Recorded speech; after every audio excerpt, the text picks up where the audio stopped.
അങ്ങനെ ഞാൻ oil പേസ്റ്റിലെ set മേടിച്ചു കേട്ടോ. ഇതിൽ ബേസിക് കളേഴ്സാണ് വരുന്നത്. ആദ്യമായിട്ട് ട്രൈ ചെയ്യാൻ പോവാണല്ലോ, അപ്പോൾ ഒത്തിരി കളേഴ്സ് ഉള്ള സെറ്റിന്റെ ആവശ്യമൊന്നും നമുക്കിപ്പോൾ തൽക്കാലം ഇല്ല. ആദ്യം നമുക്കിതിൽ ട്രൈ ചെയ്ത് നോക്കാം. കുറച്ചു കാലം മുമ്പ് വരെ ഞാൻ വിചാരിച്ചത് ഈ ക്രയോൺസും ഓയിൽ പേസ്റ്റൽസും ഒന്നാണെന്നാണ്.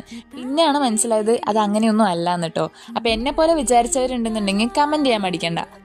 ഇതെൻ്റെ ഫസ്റ്റ് ട്രൈ ആണല്ലോ, അപ്പോൾ ഒരുപാട് ടഫായിട്ടുള്ളത് തന്നെ ആദ്യം എടുക്കണ്ടെന്ന് കരുതി സിമ്പിളായിട്ട് നമുക്കൊരു ബട്ടർഫ്ലൈയിൽ സ്റ്റാർട്ട് ചെയ്യാമെന്ന് ഓർത്തു. അപ്പോൾ ആദ്യം തന്നെ ഡാർക്ക് ബ്ലൂ ഒന്നെടുത്ത് ഷെയ്ഡ് ചെയ്ത് കൊടുക്കുന്നുണ്ട്. പിന്നെ ലൈറ്റ് ബ്ലൂ, വൈറ്റ് അങ്ങനെ വരുന്ന രീതിയിലാണ് കേട്ടോ ഞാൻ ഉദ്ദേശിച്ചത്. അപ്പോൾ ആദ്യം തന്നെ ഡാർക്ക് ബ്ലൂ കുറച്ചധികം ഞാൻ ഷെയ്ഡ് ചെയ്യേണ്ടതായിരുന്നു.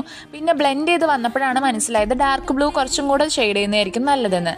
അങ്ങനെ ഞാൻ വീണ്ടും റീഅപ്ലൈ ചെയ്യുന്നുണ്ട് കേട്ടോ. പിന്നെ ബ്ലാക്ക് ജെൽ പെന്ന് വെച്ചും കൂടെ ഒന്ന് ഫില്ല് ചെയ്ത് കൊടുത്തപ്പോൾ ഇതാണ് ഫൈനൽ ലുക്ക് വരുന്നത്. അപ്പോൾ ഇതെൻ്റെ ഫസ്റ്റ് ട്രൈ ആണ്. അപ്പോൾ എങ്ങനെയുണ്ടെന്ന് കമൻറ്റ് ചെയ്യാൻ മടിക്കണ്ട. അപ്പോൾ ഇതുപോലത്തെ വീഡിയോസിനായിട്ട് സബ്സ്ക്രൈബ് ചെയ്യാനും മറക്കണ്ട. Okay, by.